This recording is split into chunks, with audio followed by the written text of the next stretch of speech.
want to teach in a way that's understood. Yeah. And Yeah. I just hadn't gotten that feedback. Yeah. I didn't understand. And so now I am much more careful. Yeah. I am It's much more careful. learning from that yeah, from Yeah. that experience. Yeah, yeah, yeah. And do you remember, Lori, like when you were a kid, were you already drawn to the human body and stuff? Like were you one of these I was kids? I was an athlete, Ah. and I got hurt a lot. I Hmm. was we my family recently found letters that I had sent home from camp or sent to my parents, and my brother's letters were all about like conflict with other children and whatever, and my sisters were nothing. Like she was like saying, I don't want to write home, leave me alone. And mine were all, I played baseball and I slid and banged up my knee. I was playing tetherball and I scratched the cornea of my eye. I was something was always going wrong, and so I do think that I was always interested, and I made a decision to become a physical therapist when I was probably 15. Wow. And what kind of athletics were you doing? Like what kind of sports were you into? I played basketball, I played Hmm. volleyball, I Yeah. played softball. I was one here in the United States. There was, I forgot what it was called, what proposition it was, where sports could no longer be segregated. Ah. And I was playing softball, and the boys played Little League, and they were playing baseball. Hmm. And whatever year that was, I don't remember what it was, I was one of the first girls to try out Ah, for wow. Little League, and I mean, they had no choice. It's not, I'm sure I was not any better than anybody else, but here the law had changed, and if girls wanted to play Little League, Yeah. you could, and so they had to accept me, and ultimately I chose to stay with softball. Okay. I chose Wow. not to, Hmm. but when I had physical education at school, the girls the girls' phys ed was square dancing, and the guys had wrestling. And I said, no, I'm going to wrestling. And so they had no choice but to let me wrestle. And they said, I don't think we can have boys and girls wrestling against each other. Could you find like another girl who would Hmm. be willing to come? And so I roped somebody in, and we wrestled together because I think a lot of guys went to do square dancing because Hmm. they didn't want to wrestle. Also, that's where the girls were. But mine was that's where the guys were. Yeah, yeah, Why yeah. should I stay there? Go over there. Yeah, So that's so funny. anyway, And that's so and that's sort of where the love for the body and wanting to understand the human body came for you then. Like that was kind of born there already. how do you move? How do Hmm. you teach me how to move and how to make my body function better. Because how does your schedule or how does your schedule look like? What does your schedule look like, Laura? Like are you like a full time? Do you get full time patients because you're also doing a lot of these labs now and stuff? And So I have an office in my home, hmm. which I have had essentially since 1992. Hmm. Here, I moved into this house. We bought a house that would allow me to have an office because I was either pregnant or nursing with the kids, and it allowed me to be here, treat patients, and have my kids, have my Hmm. family. When I started teaching in the world of yoga, my children were already a bit older. Hmm. And so now I travel well, except for a pandemic, I travel quite a bit, teaching workshops around the world. I've taught quite a lot for Jivamukti. That has taken me to India and to Costa Rica. But then teaching workshops, for Olga in Barcelona and in England, for Camilla in Norway, in Hmm. Stavanger. It's given me an opportunity to teach, but my children don't need me. And Yeah. so I just basically say to my patients, I'm traveling for a week, I'll be back. Yeah, You know, exactly. Yeah.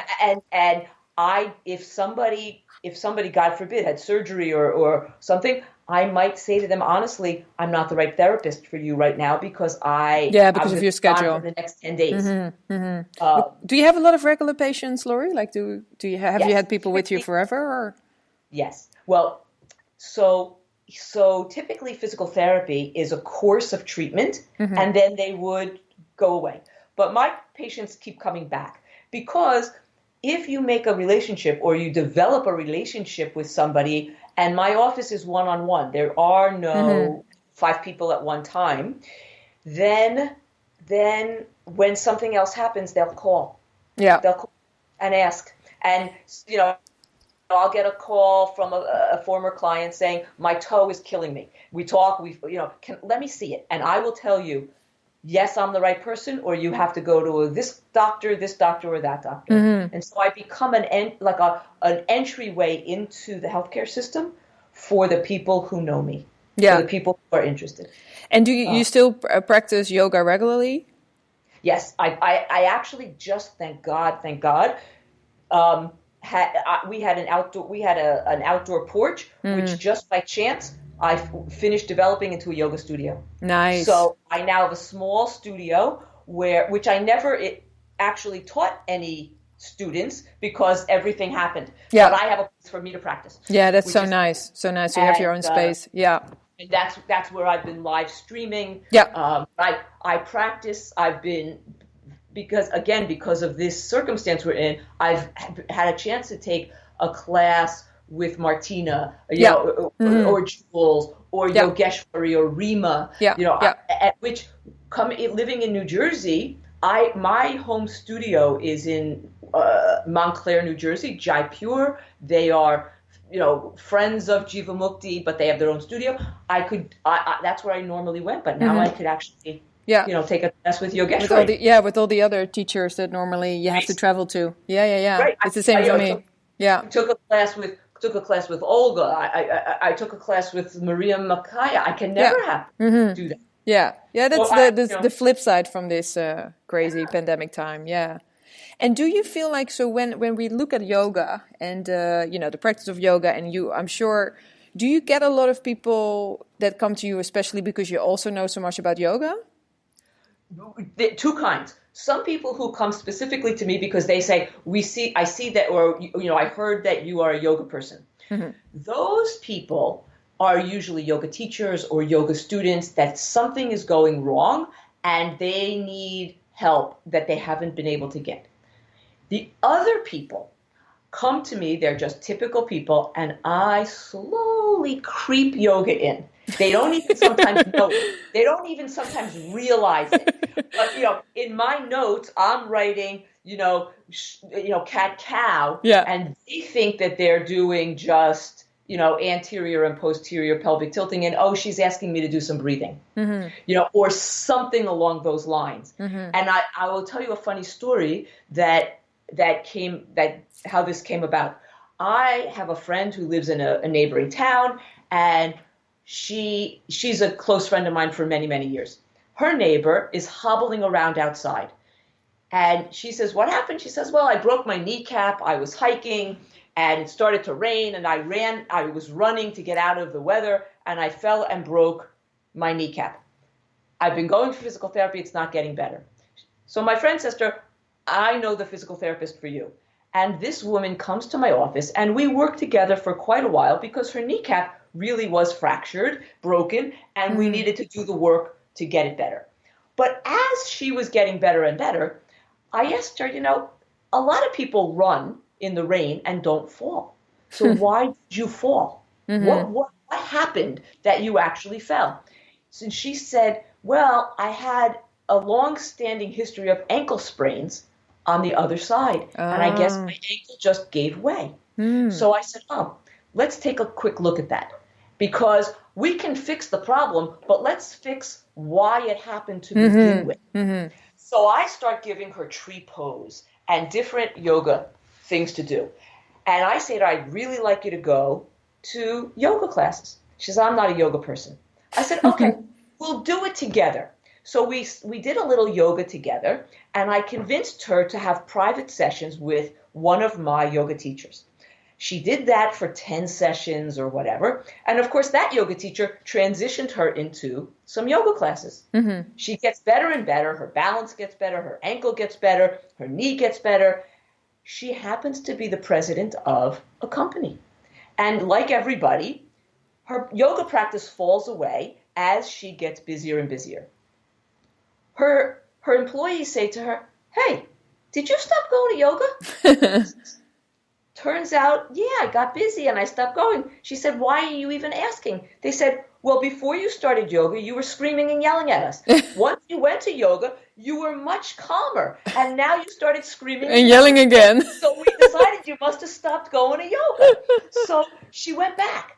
And she went back and she started to lead. Not only did she take yoga, she organized trips to Israel in like underprivileged areas that were stressed because of bombing and stuff. And she led a group of 6 yoga teachers to teach yoga there, then organized for somebody there to come to the United States on scholarship and become yoga teachers to bring it back to Israel, to that area.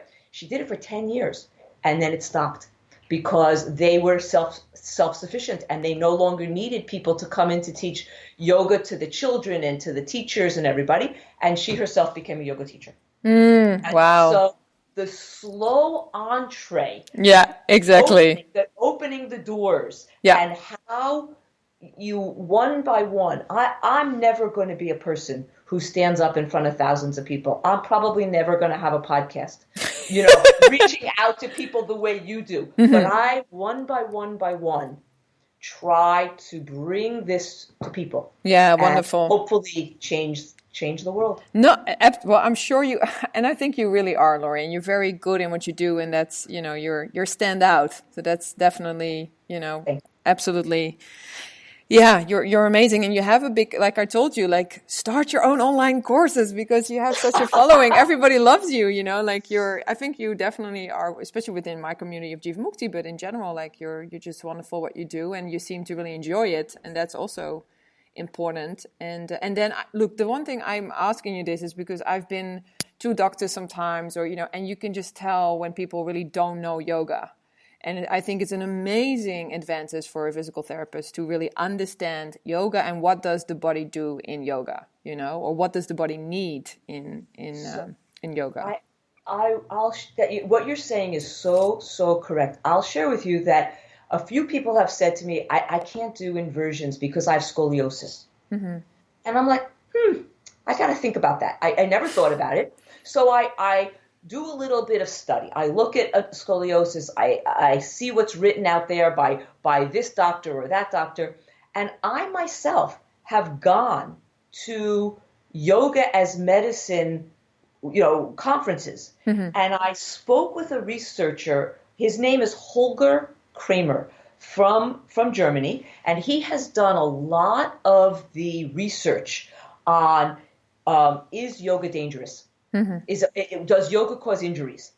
And I met him at a conference and I said, look, I got to ask you a question. This has come up in my practice, people have asked me this question.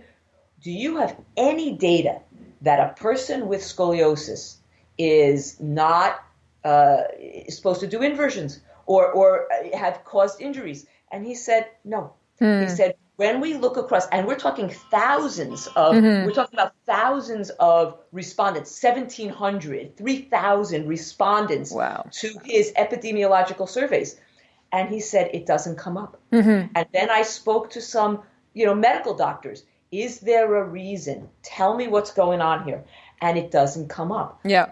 However, you have to be smart. Yeah. You have to know your scoliosis. You have to understand your body, what's loose, what's tight, and then practice accordingly.